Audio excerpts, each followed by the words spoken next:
Saudara, sejak kebijakan efisiensi anggaran dikeluarkan pertanggal 22 Januari 2025, Instruksi Presiden Republik Indonesia nomor 1 tahun 2025 tersebut menjadi sorotan banyak pihak. Perlahan tapi pasti, penerapan dari kebijakan yang menargetkan efisiensi sebesar 306,69 triliun rupiah itu mulai terasa dampaknya. Di satu sisi, efisiensi ini diharapkan dapat mengoptimalkan anggaran agar lebih efektif untuk program prioritas nasional. Namun di sisi lain, keresahan juga muncul dari sejumlah pihak yang merasa cukup kesulitan dengan langkah baru yang diambil oleh pemerintahan Presiden Prabowo Subianto ini.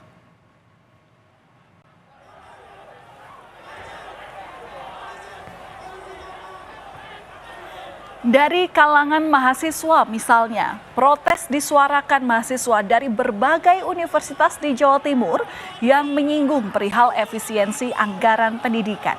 Masa menilai evaluasi 100 hari kinerja pemerintahan Prabowo Gibran. Masa meminta pemerintah tidak melakukan efisiensi anggaran pendidikan.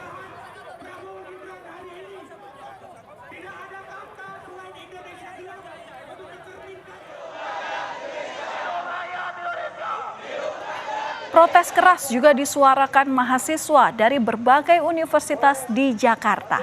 Mereka mengkritisi efisiensi anggaran khususnya pada pos pendidikan yang bisa berdampak pada aspek uang kuliah tunggal atau UKT, tunjangan dosen maupun tenaga pendidikan. Aksi protes terkait efisiensi anggaran pendidikan rencananya akan dilakukan selama 3 hari. Hampir seluruh lini terkena efisiensi anggaran termasuk pendidikan. Padahal Undang-Undang Dasar 1945 telah mengamanatkan bahwa pemerintah Republik Indonesia harus mengalokasikan 20% dari APBN dan APBD untuk sektor pendidikan. Bahwasannya Presiden Prabowo itu tidak menafsirkannya bahwa UKT itu akan naik. Tetapi orang menafsirkan bahwa Prabowo itu ingin UKT naik. Seharusnya Menteri Pendidikan ini dia membilang bahwa UKT itu naik berdasarkan nanti yang akan kita lakukan dari 2 tuntutan ini ya. Itu ada cairkan tunjangan kinerja dosen untuk tenaga kependidikannya itu secara penuh. Kenapa sih kita bawa ini? Jadi nggak boleh ada nih namanya hambatan birokrasi. Yang dalam arti itu jadi merugikan dosen dan tenaga kependidikan itu di seluruh Indonesia. Sebelumnya dalam rapat dengar pendapat dengan Komisi 10 DPR RI, Menteri Pendidikan Tinggi, Sains dan Teknologi Satrio Sumantri Brojonegoro menyampaikan potensi kenaikan uang kuliah. Hal ini buntut dari efisiensi anggaran. Satrio menjelaskan rancangan perubahan anggaran Kemendikti Saintek tahun 2025. Untuk pagu awal, bantuan operasional perguruan tinggi negeri atau BOPTN sebesar 6,18 triliun rupiah. Namun, terkena efisiensi sebesar 3 triliun rupiah atau sebesar 50%. Satrio pun kembali mengusulkan agar pagu anggaran untuk BOPTN ini dikembalikan ke pagu semula, yakni 6,018 triliun rupiah maksud kami. Lantaran hal ini berpotensi berdampak pada kenaikan uang kuliah. Untuk yang kelembagaan juga kami berharap dukungannya untuk tetap mampu memberikan layanan pada perguruan tinggi supaya tidak terjadi kenaikan UKT. Kan efisiensi dengan anggaran 50%.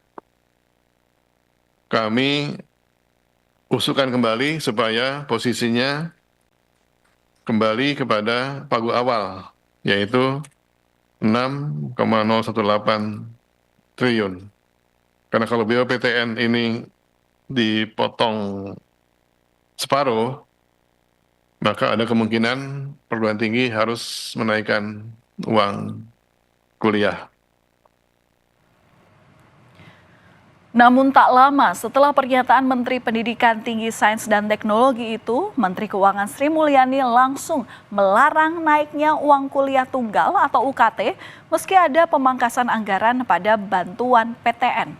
Sri Mulyani memastikan pihaknya akan melakukan penelitian secara terperinci terkait dengan anggaran operasional perguruan tinggi agar tak berdampak pada pelayanan masyarakat.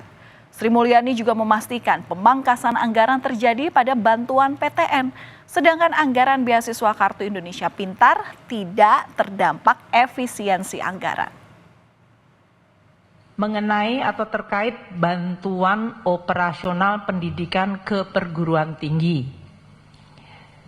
Karena kriteria efisiensi kementerian lembaga yang kita lakukan menyangkut kriteria-kriteria aktivitas yaitu perjalanan dinas, seminar, ATK, peringatan dan perayaan serta kegiatan seremonial lainnya, maka perguruan tinggi akan terdampak pada item belanja tersebut. Saudara, salah satu kementerian yang paling terdampak oleh kebijakan efisiensi adalah Kementerian PUPR. Beberapa proyek infrastruktur baik yang sudah berjalan maupun yang dalam tahap perencanaan terpaksa dihentikan. Seperti proyek pengerjaan jalan di Kabupaten Sorong Selatan serta bangunan Samsat di Kabupaten Mai Barat dan Kabupaten Tambrau. Dinas Pekerjaan Umum dan Perumahan Rakyat Provinsi Papua Barat Daya mengalami efisiensi sebesar 193 miliar rupiah. Kepala Dinas Pekerjaan Umum dan Perumahan Rakyat Provinsi Papua Barat Daya, Yakobus Tandung, menyebut pengerjaan proyek tersebut terpaksa dihentikan sementara. Pihaknya masih berkoordinasi dengan beberapa pihak lain terkait dengan pembangunan ini. Informasi dari Kepala Keuangan, apa ada solusi yang harus kita lakukan sehingga kita bisa bangun, terutama bangunan yang terkait dengan PAD, misalnya Samsat di Mai Barat dan Samsat di Tambrau. Kurang lebih dana kita terpotong itu 193 miliar dari PU Provinsi, 193 miliar, termasuk dak dan juga daun. Daknya itu dak jalan dengan dak irigasi juga ada hilang. Tak hanya di lingkungan pemerintahan, efisiensi anggaran ternyata juga berdampak pada sektor swasta. Salah satunya yakni perhotelan. Pemangkasan anggaran terutama untuk kegiatan seremonial sangat dirasakan penggiat bisnis perhotelan. Di Palembang, saudara, contohnya, tingkat hunian hotel pun terjun bebas di bawah angka 50%. Pengelola hotel pun mulai was-was. Ketua PHRI Sumatera Selatan menyebut manajemen hotel juga harus melakukan efisiensi dan melakukan terobosan agar bisa tetap bertahan. Ia menegaskan jika manajemen hotel tidak bisa beradaptasi dengan kebijakan baru pemerintah, maka akan berdampak pada pemutusan kontrak karyawan. Hal ini sangat disayangkan jika terjadi, saudara. Ia berharap manajemen hotel ini tidak sampai melakukan pemutusan kontrak karyawan. PHRI kita dampaknya sangat besar, karena banyak sekali acara-acara yang dulu sudah terbooking di tahun 2024 itu banyak dibatalkan oleh pihak pemerintah. Kemudian kita tahu juga akupansi daripada hotel itu terjun bebas gitu. Di bawah 50%, sekarang kan sekitar 30-an sampai 40% aja. Jadi kalau kita lihat secara keseluruhan, bisnis daripada baik perhotelan maupun di restoran itu memang menurunnya cukup tajam gitu. Dari konsekuensi daripada efisiensi anggaran yang dilakukan oleh pemerintah. Dan di tengah pelaksanaan efisiensi anggaran, ramai diperbincangkan terkait anggaran baju dinas Gubernur dan Wakil Gubernur Banten. Dalam sistem informasi rencana umum pengadaan lembaga kebijakan pengadaan barang dan jasa pemerintah tahun 2025.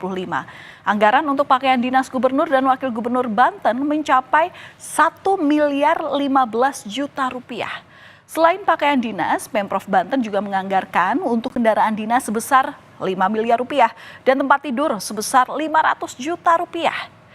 Sementara itu, pelaksana tugas Kepala Biro Umum dan Perlengkapan pada Sekretariat Daerah Provinsi Banten, Rina Dewianti, menyebut anggaran itu sudah dibahas dan dialokasikan jauh sebelum penetapan gubernur dan wakil gubernur terpilih. Sementara Gubernur Banten terpilih Andra Soni ini menjelaskan dirinya ini akan merevisi anggaran untuk pakaian dinas.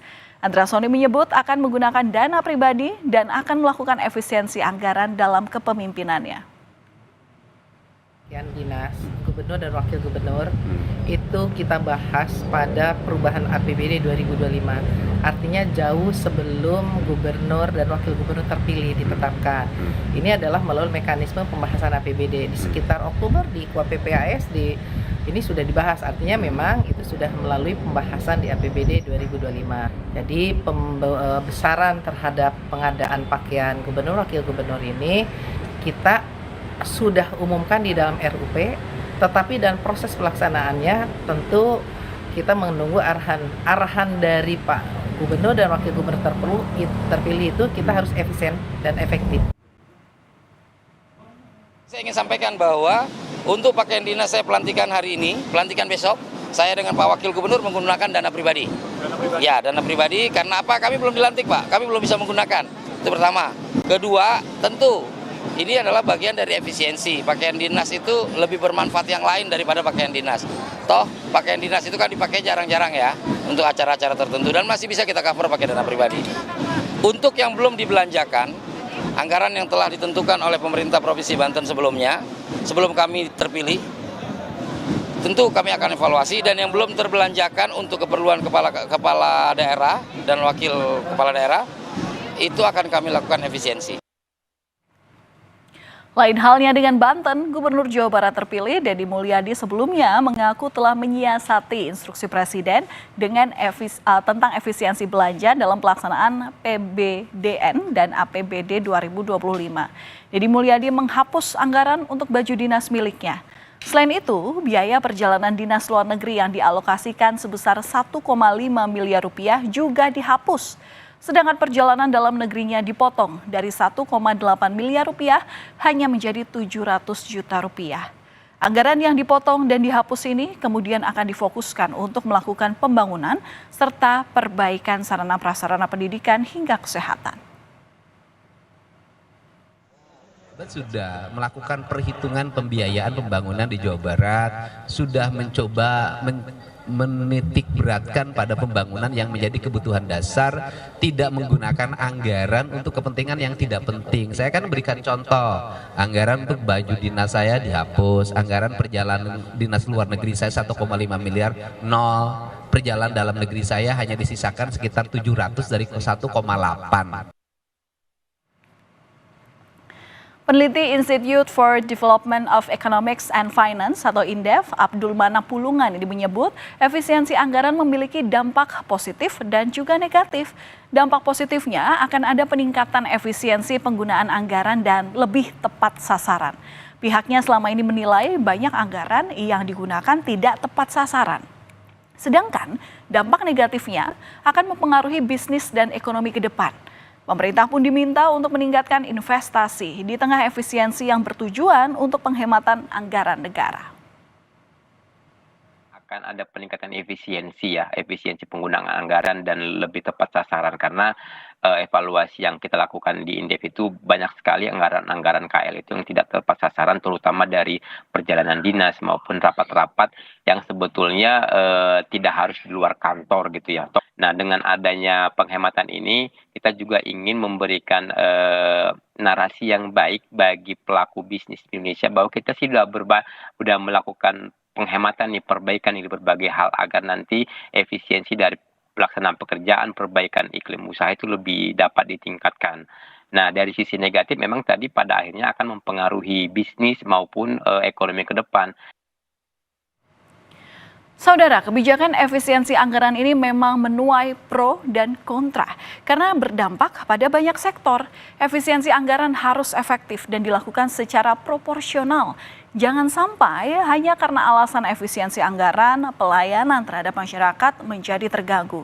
Sehingga lagi-lagi masyarakat yang menjadi korban akibat kebijakan pemerintah.